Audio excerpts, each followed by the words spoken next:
కనిపిస్తుంది కదా? ఓకే.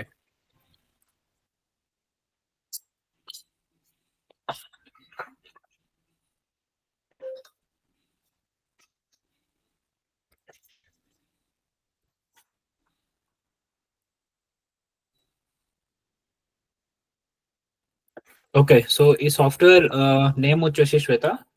దీన్ని అభినిషో అంటారు. అభినిషో సాఫ్ట్‌వేర్. ఓకే. సో ఇది దేని కింద వస్తదంటే ఈటీఎల్ కింద వస్తది. ఓకే. ఈటీఎల్ అంటే ఏంటంటే extract, transform and load. Okay. ఏం లేదు, చాలా సింపుల్ ఇది.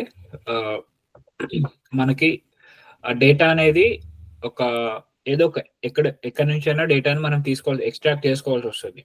తీసుకొని అంటే it could be anything like for suppose అంటే నీ client in the real time లో నీ క్లయింట్ ఎక్కడి నుంచి అయితే డేటా తీసుకోమంటాడో అక్కడ నుంచి వాడు చెప్తాను నీకు ప్రతి ఒక్కటి. సో అక్కడ నుంచి నువ్వు డేటా అనేది ఎక్స్ట్రాక్ట్ చేసుకుంటావు. ఫర్ సపోజ్ ఇప్పుడు ఆరకల్ తీసుకో. ఓకే, ఆరకల్ డేటాబేస్ ఇది, right? Okay. Oracle database, DB2 and Snowflake ఇవన్నీ మెయిన్ ఫ్రేమ్. సో ఇవన్నీ డేటాబేసెస్ కదా. సో ఎక్కడి నుంచి అయినా సరే నీ క్లయింట్ రియల్ టైమ్ లో ఎక్కడి నుంచి డేటా తీసుకోవాలో నీకు చెప్తాడు. సో నువ్వు వీటి దగ్గర నుంచి డేటాని ఎక్స్ట్రాక్ట్ చేసుకుంటావు. ఎక్కడికి ఎక్స్ట్రాక్ట్ చేసుకుంటావు అంటే అభినిషో సాఫ్ట్వేర్ అయితే ఎక్స్ట్రాక్ట్ చేసుకుంటావు. డేటాని తీసుకుంటావు ఇక్కడ నుంచి, వీటికి కనెక్షన్ చేసి ఇక్కడ నుంచి ఇందులోకి పంపించుకుంటావు. డేటాని పంపించుకున్న తర్వాత తీసుకుంటున్నావు. అయిపోయిన తర్వాత ఇక్కడ ఇది ఇంపార్టెంట్. ఇక్కడ ఏంటంటే మనకి డేటాని ఫర్ సపోజ్ ఫర్ ఎగ్జాంపుల్ ఇది ఇన్పుట్ అంటే ఇది ఏదైతే డేటాని ఎక్స్ట్రాక్ట్ చేసుకుంటున్నావో అది నీ ఇన్పుట్ డేటా. ఇది నీకు ఫర్ సపోజ్ ఇక్కడ నీకు కస్టమర్ ఐడీస్ అనుకో. ఇది నీ డేటా వస్తుంది నీకు. ఇది 40 30 20 50 ఓకే 60 10. సో డేటా ఇలా వస్తుంది నీకు. ఓకే. సో నీకు అవుట్పుట్ ఎలా చేయాలంటే అవుట్పుట్ క్లయింట్ నిన్న ఇలా అడుగుతాడు అవుట్పుట్ జనరేట్ చేయమని. సో ఎలా అడుగుతాడు?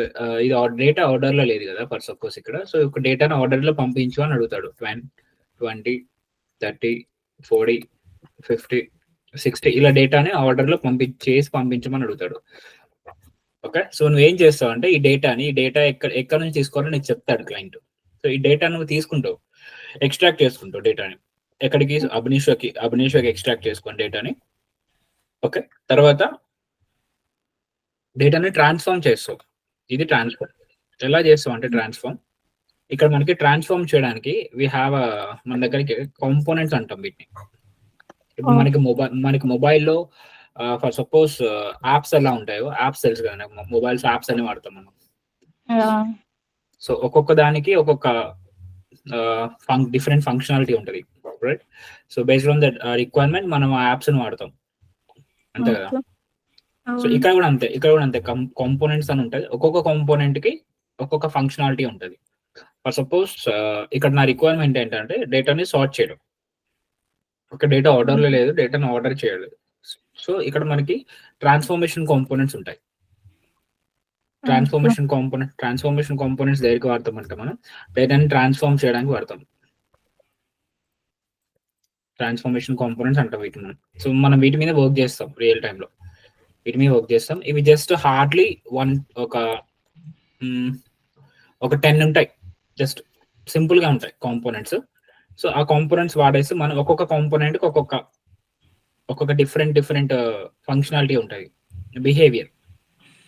సో మనకి రిక్వైర్మెంట్ ఏదైతే ఉందో దాన్ని బట్టి మనం ఇది వాడతాం. ఇక్కడ నా రిక్వైర్మెంట్ డేటాను సార్ట్ చేయడం కాబట్టి డేటాను ఆర్డర్ చేయడం కానీ. సో ఇక్కడ నేను ఏం చేస్తానంటే సార్ట్ కాంపోనెంట్ తీసుకుంటా. మనకు సార్ట్ అనే కాంపోనెంట్ ఉంటుంది. దేనికి వాడతాం అంటే డేటాని సార్టింగ్ చేయడానికి వాడతాం డేటాని. ఓకే. సో డేటాని సార్టింగ్ చేయడానికి వాడతాం. సో ఈ సార్ట్ కాంపోనెంట్ ఏం చేస్తానంటే ఈ సార్ట్ కాంపోనెంట్ తీసుకొని ఇలా ఉన్న డేటాని సింపుల్ గా ఇలా మార్చేస్తాం. ఓకే. ఇక్కడ కస్టమర్ ఐడి కీ, ఇక్కడ ఏదైతే కస్టమర్ ఐడి ఉంది ఇది కీ ఇచ్చేస్తే ఇక్కడ కీ ఇచ్చేస్తే ఇక్కడ అడుగుతుంది నీకు డేటా అసెండింగ్ లో కావాలా డిసెండింగ్ లో కావాలని అడుగుతుంది. అసెండింగ్ ఆర్ డిసెండింగ్ అని అడుగుతుంది. నేను నాకు ఎట్లయితే నా రిక్వైర్మెంట్ ఏదైతే అది నేను దాని ప్రకారం ఇచ్చేస్తాను ఇక్కడ అసెండింగ్ ఆర్ డిసెండింగ్. సో అక్కడ తర్వాత ఏమవుతుంది, ట్రాన్స్ఫర్మేషన్ అయిపోయింది. ఇప్పుడు తర్వాత లోడ్ చేయాలి, ఎక్కడ లోడ్ చేయాలో కూడా వాడే చెప్తాడు క్లయింట్. దీన్ని టార్గెట్ అంటారు. ఓకే, ఇది సోర్స్, ఇది ట్రాన్స్ఫర్మేషన్ అనేది ఇది టార్గెట్. ఎక్కడైతే లోడ్ చేస్తున్నావో వాడు చెప్తాడు, నువ్వు అక్కడ దాన్ని లోడ్ చేస్తావు డేటాని. సింపుల్, చాలా సింపుల్ గా ఉంటుంది. అబ్నిషో టూల్ అనేది చాలా సింపుల్ గా ఉంటుంది. ఇలాగే ఉంటుంది. ఇక్కడ కొన్ని కాంపోనెంట్స్ ఉంటాయి, ఆ కాంపోనెంట్స్ వాడి మనం డేటాని ట్రాన్స్ఫార్మ్ చేస్తాం. సింపుల్. ఓకే, సో ఒకసారి అబ్నిషో గురించి మాట్లాడుకుంటే, అసలు అబ్నిషో వల్ల మనకి ఇప్పుడు స్కోప్ ఎలా ఉంది, ఫ్యూచర్ లో స్కోప్ ఎలా ఉంది. ఓకే, ఇప్పుడు ఈటీఎల్ అనేది ఇది ఒక డొమైన్. ఓకే, సో మనకి ఈటీఎల్ లో చాలా టూల్స్ ఉన్నాయి. Ab Initio is not only the tool.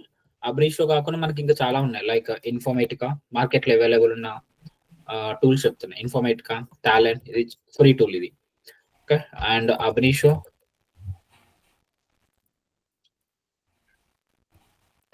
And SSIS etcetera. So ఇలా కొన్ని ఉన్నాయి టూల్స్ మనకి, సేమ్ ఈటీఎల్ టూల్స్ ఇవి కూడా.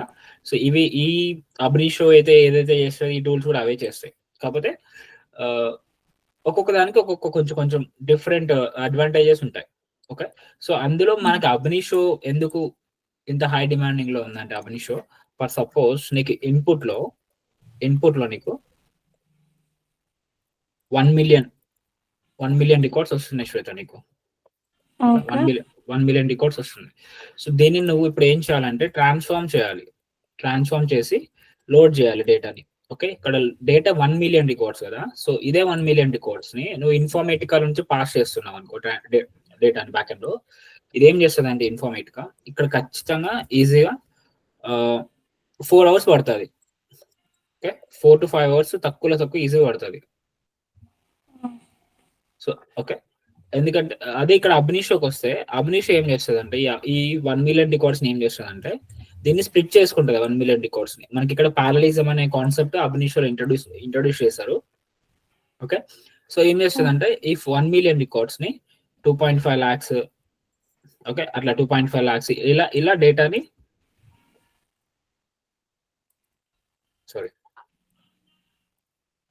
ఇలా పార్టీషన్స్ చేసుకుంటుంది, డేటాని ఇలా డివైడ్ చేసుకుంటుంది పారలిజం వాడి చేసుకొని డేటాని ప్యారలల్ గా ప్రాసెస్ చేస్తుంది. అంటే 1 మిలియన్ రికార్డ్స్ ని ఒకేసారి ప్రాసెస్ చేయడం కన్నా ఏం చేస్తుంది, పారలిజం వాడి డేటాని ప్యారలల్ గా ప్రాసెస్ చేస్తుంది. సో అక్కడ ఏమవుతుంది అంటే స్పీడ్ అనేది పెరుగుతుంది ఇక్కడ అబ్నిషో. సో ఇక్కడ 4 to 5 hours పట్టింది, ఇక్కడ ఎంత టైం పడుతుంది అంటే 1 hour పడుతుంది అంతే. ఓకే, అందుకే అబ్నిషో అనేది చాలా ఫాస్టెస్ట్ టూల్. చాలా హ్యూజ్ లార్జర్ డేటా సెట్స్ అంటాం మనం, అంటే హ్యూజ్ వాల్యూమ్ ఆఫ్ డేటా నీకు వచ్చినప్పుడు దాన్ని చాలా ఫాస్ట్ గా ప్రాసెస్ చేస్తుంది బ్యాక్ ఎండ్ లో.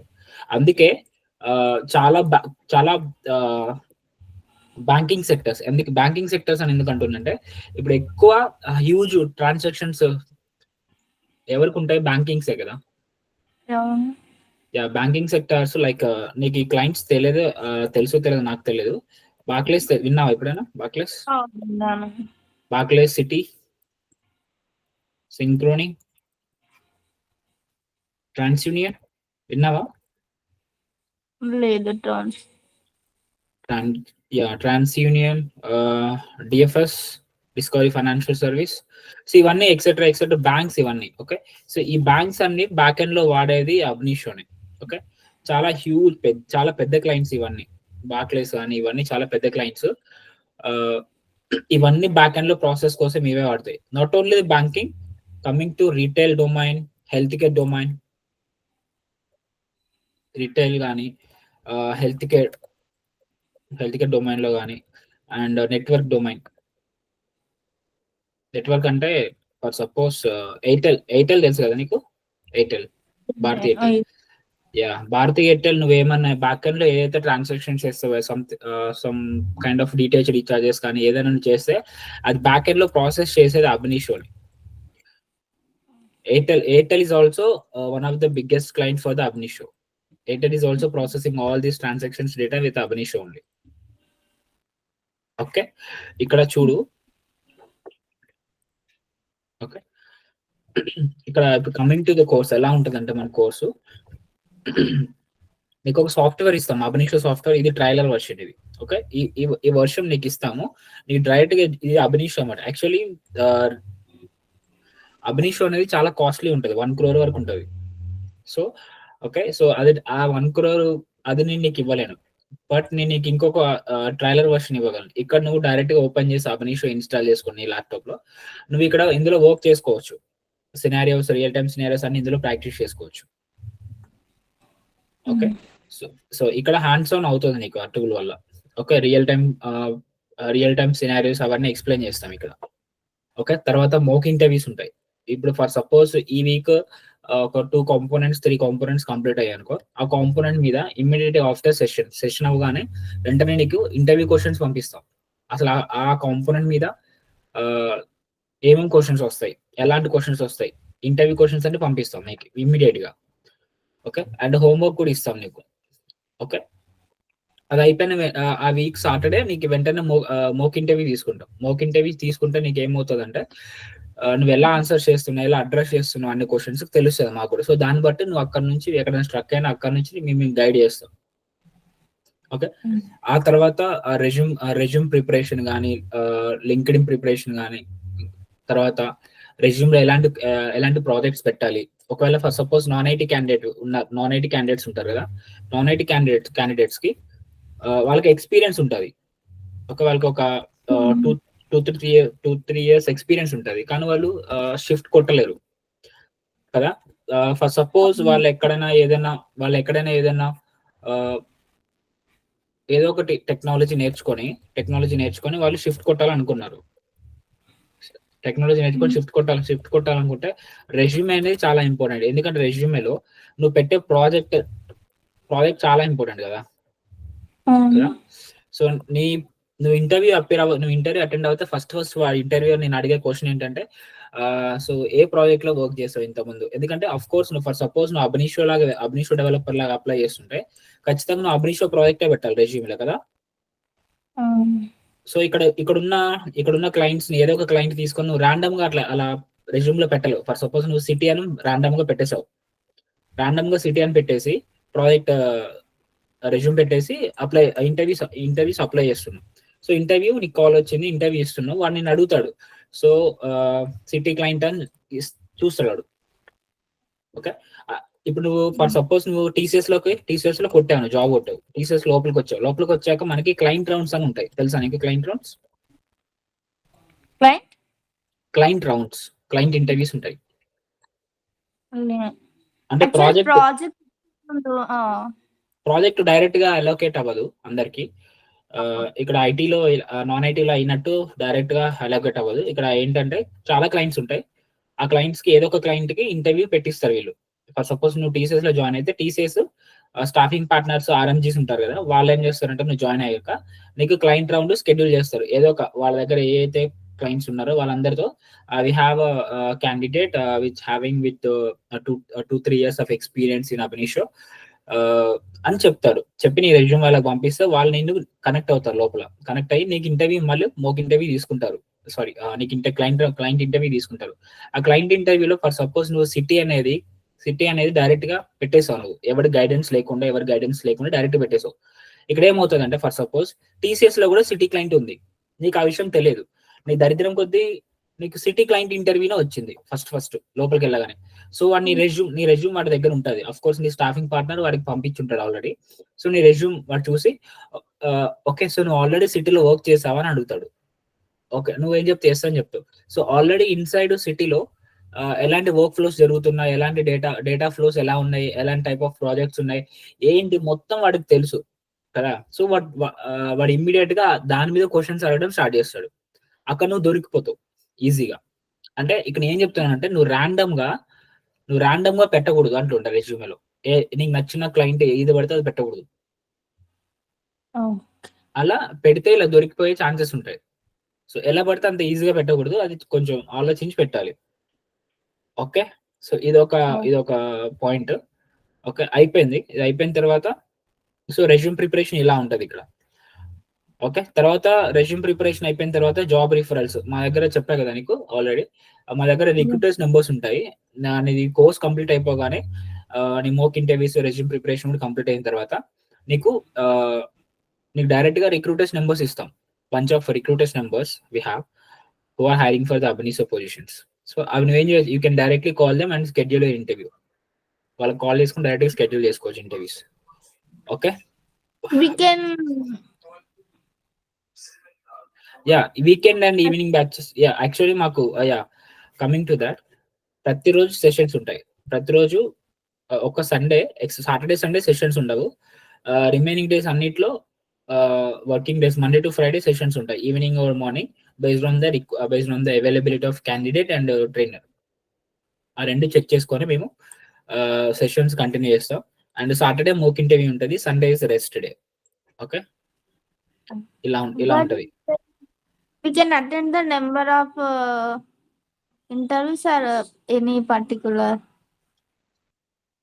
తెలుగులో అడగా? లేదు, యాక్చువల్గా మీరు అక్కడ చెప్పారు కదా లాస్ట్ కు రిఫరల్ నంబర్. అవును, డైరెక్ట్ షెడ్యూల్ చేసుకోవచ్చు. అవును. అంటే అందులో మనం నెంబర్ ఆఫ్ ఇంటర్వ్యూస్ కి అటెండ్ అవ్వచ్చా, లేదంటే నార్మల్ గా ఇప్పటి వరకే ఉంటవి అని ఏమన్నా? మా దగ్గర ఫర్ సపోజ్ ఇప్పుడు చాలా మంది ఫర్ సపోజ్ ఇప్పుడు నేను చూపిస్తే గూగుల్లోకి వెళ్ళి అబనీషో developer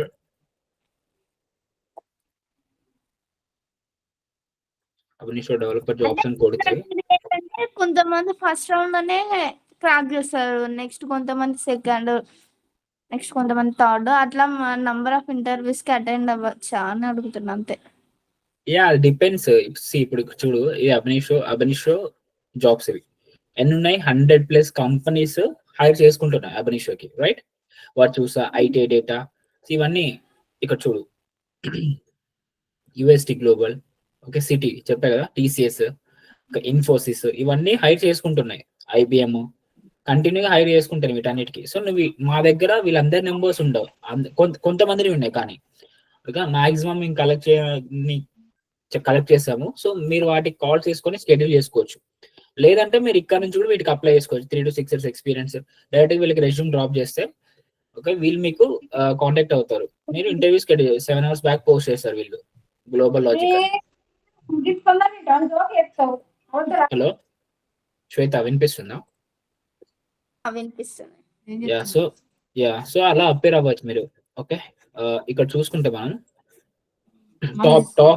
top MNC companies hiring for these positions ఇక్కడ చూపించే కదా, 100+ కంపెనీస్ హైర్ చేసుకుంటాను అబ్నీషోకి.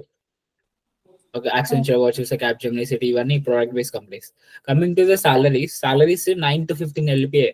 3 years ఎక్స్పీరియన్స్ ఉన్న వాళ్ళకి 3 to 15 LPA వరకు ఇస్తారు. Okay, more than 3 years experience, 4 years more than 4-5 experience వాళ్ళకి అప్ to 20 వరకు ఇస్తారు.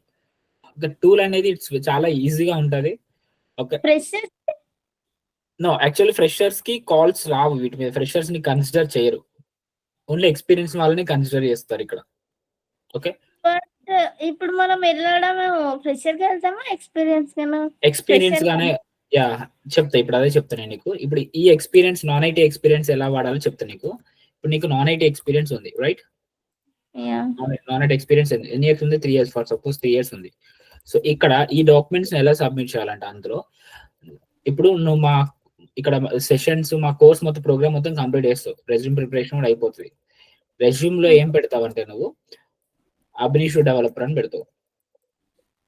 అబనీషో డెవలపర్ అని పెట్టాక ఇక్కడ నీది క్లయింట్ వచ్చేసి మేము చెప్తాం, ఏ క్లయింట్ పెట్టాలో మేము చెప్తాం, ఏ క్లయింట్ లో నువ్వు వర్క్ చేసావో చెప్తాం. ఓకే, కానీ నీ పేరోల్ ఫర్ సపోజ్ ఏదైతే ఉందో అదే పేరోల్, ఫర్ సపోజ్ ఎక్స్ ఉంది నీ పేరోల్, ఈ కంపెనీ నుంచి నీకు సాలరీస్ పడ్డాయి. సో ఇదే కంపెనీ నువ్వు యాజ్ ఇట్ ఈస్ పెట్టేస్తావు. ఓకే, ఇదే మార్చాం మనము, ఇది యాజ్ ఇట్ ఈస్ పెట్టేస్తాం. ఓకే, కానీ ఈ కంపెనీలో అబనీషో డెవలపర్ గా వర్క్ చేసినట్టు రెజ్యూమ్ పెడతాం. పెట్టాక నీకు ఇక్కడ బీజీవీ వెరిఫికేషన్ ఎలా ఉంటుంది అంటే, బీజీవీ వెరిఫికేషన్ చెప్తా. ఇక్కడ 3 types లో ఉంటాయి. 3 types వచ్చేసి, ఫస్ట్ డేటాబేస్ వెరిఫికేషన్, తర్వాత డాక్యుమెంట్స్ వెరిఫికేషన్, ఓకే, డాక్యుమెంట్స్ తర్వాత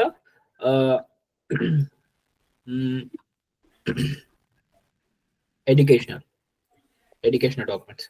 ఓకే, సో ఇక్కడ చూడు, డేటాబేస్ వెరిఫికేషన్ అంటే ఇప్పుడు నీ కంపెనీ ఏదైతే ఉందో పాత కంపెనీ, నీకు సాలరీ పడ్డ కంపెనీ, నువ్వు అదే కంపెనీలో అబ్ ఇన్స్టిట్యూట్ డెవలపర్ లాగా అప్పేరైతే నువ్వు సెలెక్ట్ అయిపోయింది, లోపలికి వచ్చాక నేను డేటాబేస్ ఇవి అడుగుతాడు. ఇక్కడ డేటాబేస్ లో ఏమేమి అడుగుతాడంటే ఫస్ట్, సారీ డేటాబేస్ లో కాదు, డాక్యుమెంట్స్ లో.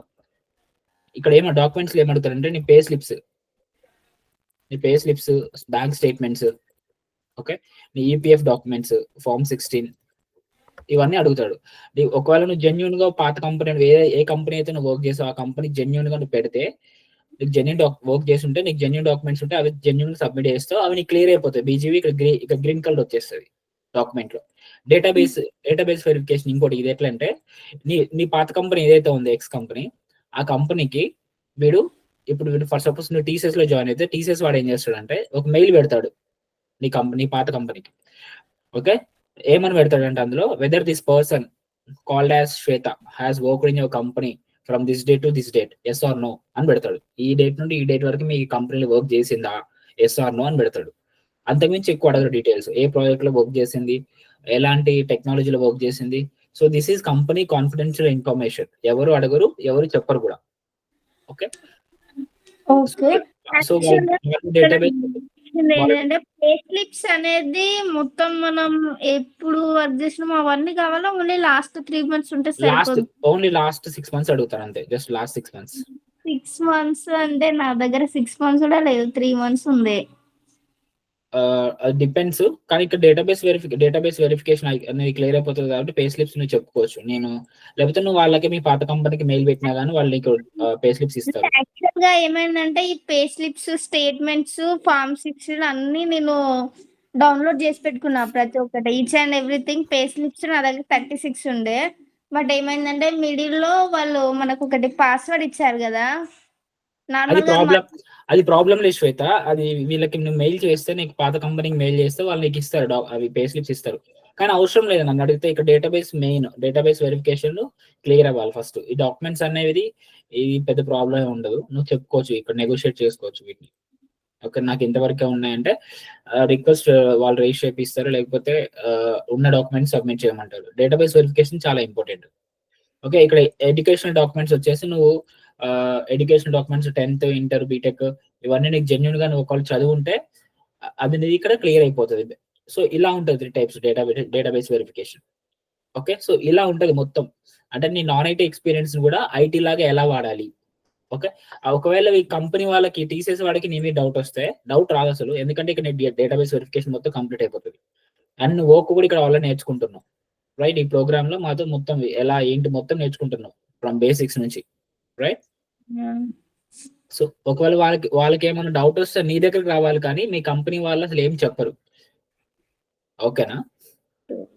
యా, ఇక్కడ నువ్వు చూసుకుంటే కరికులం ఇక్కడ బేసిక్స్ దగ్గర నుంచి చెప్తాం మేము. అసలు బేసిక్స్ దగ్గర నుంచి ఎందుకు వాడతాం, ఎక్కడ వాడతాం, ఎలా వాడతాం, ఒక బేసిక్స్ దగ్గర నుంచి అడ్వాన్స్ వరకు మొత్తం చెప్తాం. మెటీరియల్స్ కూడా మొత్తం ప్రొవైడ్ చేస్తాం. మీరు అసలు క్యాండిడేట్ ఏ మెటీరియల్ ప్రిపేర్ చేసుకోవాల్సిన అవసరం లేదు, జస్ట్ ఎన్రోల్మెంట్ చేస్తే సరిపోతుంది. ప్రతి ఒక్క డాక్యుమెంట్ మేము ఇస్తాం, బేసిక్స్ దగ్గర నుంచి అన్ని డాక్యుమెంట్స్, అవి జస్ట్ చదువుకుంటే సరిపోతుంది. నా దగ్గర కూడా లేవు ఈ స్టేట్మెంట్స్, ఫార్మ్ 16. ఓకే, అవి చూద్దాం మనం తర్వాత చూద్దాం, ఎలా సెట్ చేసుకోవాలో అవి తర్వాత చూద్దాం. Okay,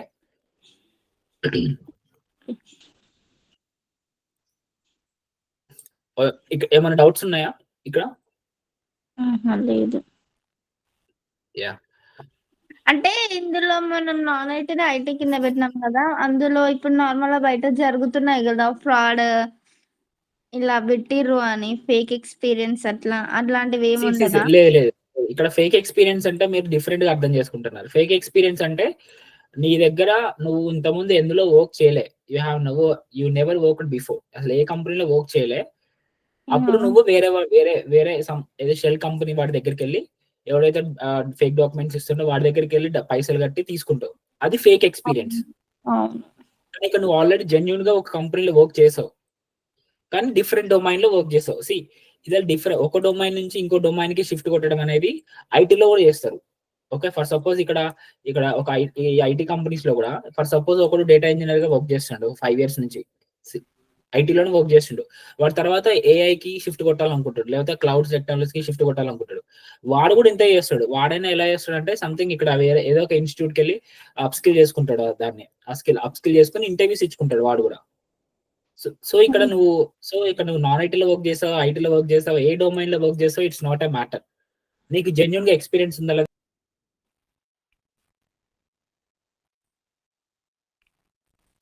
hello